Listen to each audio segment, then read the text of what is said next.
So I filmed and released the first two episodes of my story, and it has taken me a while to film this third episode, partially because of our crazy life. My husband and I both work and we have three kids, and partially because I don't remember this part of the story a ton. Now that we're at the point of the story where we've now come back from our vacation, where I've had this meltdown, and this is where it hits the fan, basically. I feel like from that point until really I started to get better, which was months, it is an absolute blur.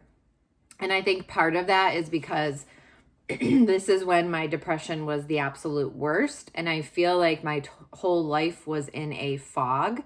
And so I keep wanting to record this video, but I'm like, I don't even know if I remember A, accurately what actually happened, and B, in the right sequence. I remember bits and pieces, but I don't necessarily remember the timing and how it happened. So instead of putting it off again, I'm just sort of recording it, and hopefully it makes sense. But no promises. So we got back. One of the things I do remember is we got back from our trip, and I went to work that Monday back from the trip, and everyone, of course, at work was like, how was your trip? Da, da, da, da. You know, someone comes back and you want to say, hi, how are you doing? And I remember just being totally, blank faced and like, it was good. And I'm sure it was totally awkward for my coworkers. Like, okay. Like, I'm sure they were expecting a whole story, like, oh my gosh, it was so great, blah, blah, blah. And here I'm just like, I didn't want to talk at all. I was just totally shut down, totally shut out. Like, it was not good. And so I remember we made an appointment with my OBGYN, and remember that I had just had a baby. So anyone who's had a baby knows that when you go through your pregnancy, you only see your doctor every whatever, I don't even know. Then you start to see them once a month. Then you start to see them twice a month. And as you get closer to the due date, you actually see them once a week, if not sooner, with testing. So when you go through a pregnancy, you get to know that doctor very well. She delivered all of my children, or was my OB for all of my children. So I've known her for years. So when we got to that appointment after the vacation, she very clearly could tell that something was wrong. She's known me for years. She knows my personality. I'm usually pretty outgoing, and I was not. I remember, I'm the type of person who usually has my hair and makeup done every day, no matter if I'm working or home, or it's just my thing. And I remember just slowly over time cutting back on taking care of myself and sort of going downhill with that. So we go to the doctor. She obviously recognized something was wrong. She sent me to a therapist, and she recommended someone who actually specialized in postpartum and prenatal depression. One of the things I want to be clear about is I didn't start that therapy wanting to be fixed or wanting to be healthy.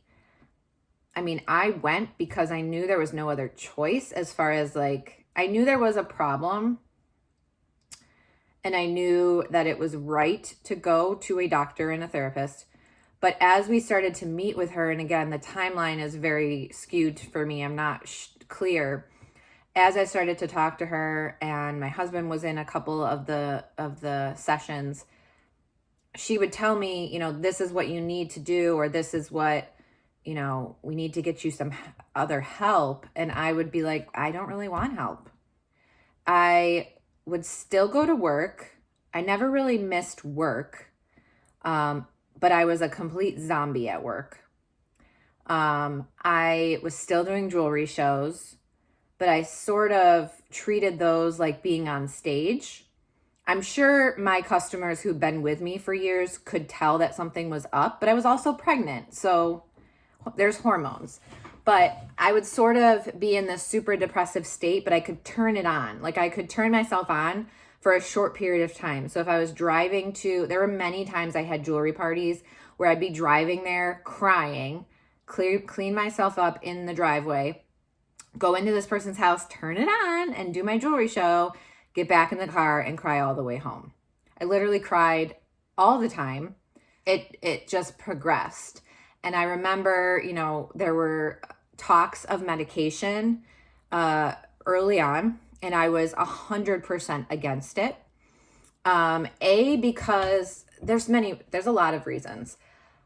I remember thinking, if this is the way I am, if this is the way I'm supposed to be, then, and I can't fix it on my own, then it is what it is.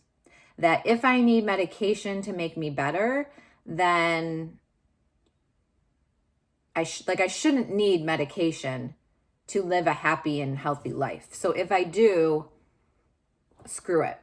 I just have to deal with it. I have to live with this. I felt very much like if this is how my life's going to be, then that is the cards that I have been dealt. So that was a consideration. Another consideration was, at the time, I worked at an insurance agency and I had my life accident and health license. And a lot of what I did was take people's applications, review their applications, send them over to the company, deal with any of the questions. And a lot of times, what came up as sort of a yellow flag or a red flag in some cases was depression, anxiety, and being on medication. So I knew that there was no going back. I knew that as soon as I started taking medication, and if I ever wanted to get more life insurance or disability insurance or any of those sort of things, and you have to fill out a medical questionnaire, I knew that there was no going back. And that was years ago. I think a lot has changed. I actually just talked to my life insurance agent the other day. And I think so many more people are on medication now. And they also, I think the insurance companies see it as you're taking care of your issue, you're addressing it. So it's obviously different. But at the time, in my state of mind that I was in, that was a major concern. And so I pushed off medication for a very long time. And I slowly slipped deeper and deeper into depression. I felt like, you guys need to get off my back.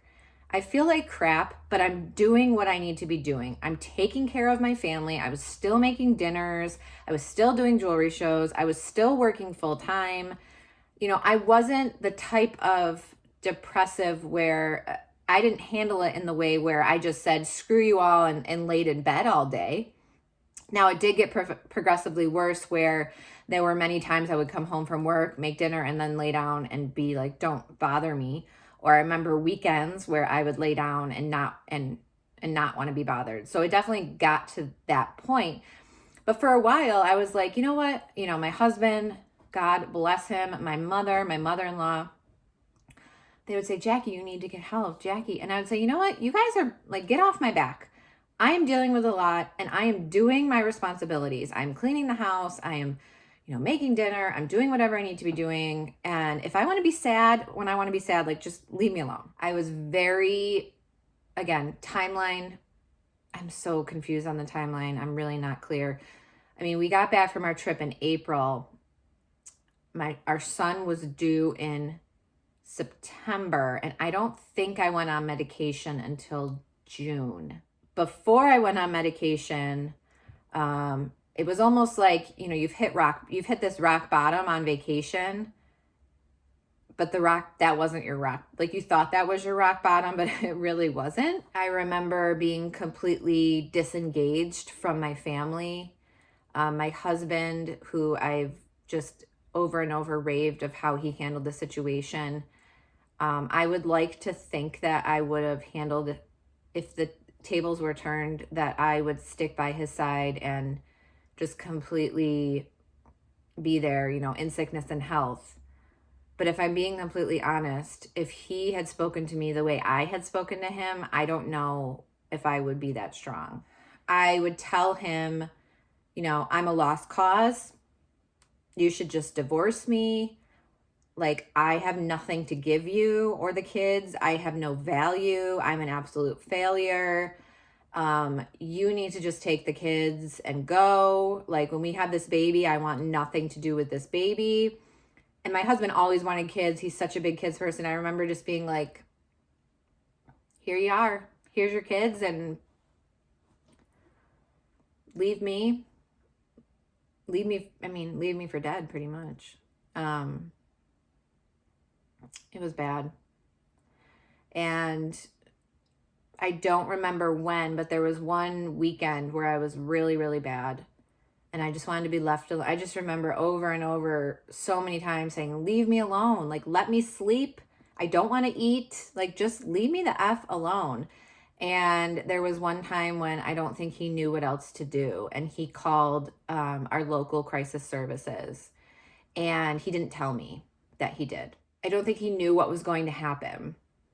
But after they talked to him, they said something, and I haven't talked to him about this recently, so I can't remember 100%, but something along the effects of, until we speak to her, we can't really close our file. We need, because you've made this, you've brought us into it, you've made this claim, we have to check up on her to close the to close the file. And so they basically showed up at our front door. And I was livid. I remember just screaming. I remember being like, there is no frigging way I'm going outside. Like, this is my home. This is my property. You can get off my front lawn.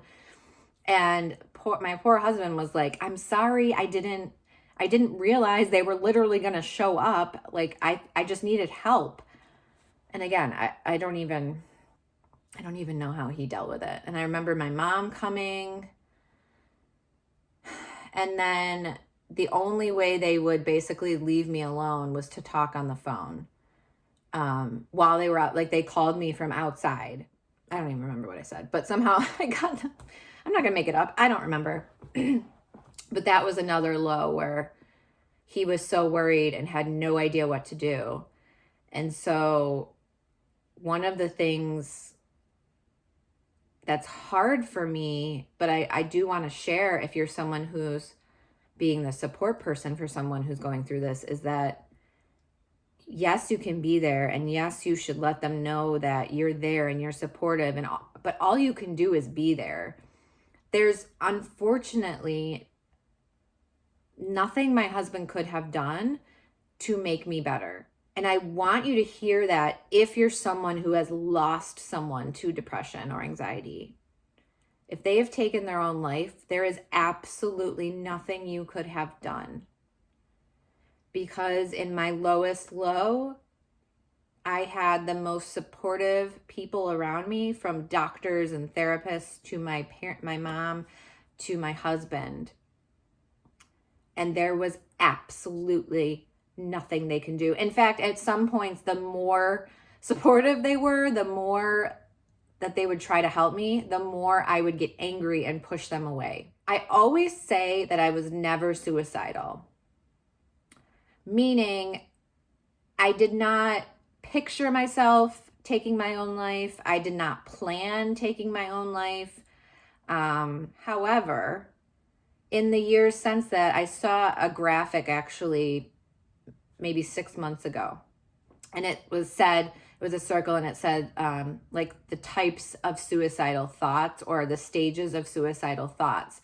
And one of them was that you not wanting to be around is a suicidal thought. Even though, I didn't picture myself hurting myself, I didn't want to hurt myself, I did want to disappear. And I remember many, many times laying in the bed and just picturing the bed like a movie as I lay there, just coming up over top of me and me just melting into the bed and being gone. And I didn't see that as suicidal because I never said I want to die. I never said, I want to be dead, or I want to kill myself, or I never thought, okay, how can I do this? How can I kill myself? That wasn't what I was thinking. What I was thinking is, I wish I would just disappear. I wish for my family that I could just take a pencil and erase myself out of their lives. Now I do see that as suicidal. Just a different type. It wasn't until, again, summertime, where I really considered medication.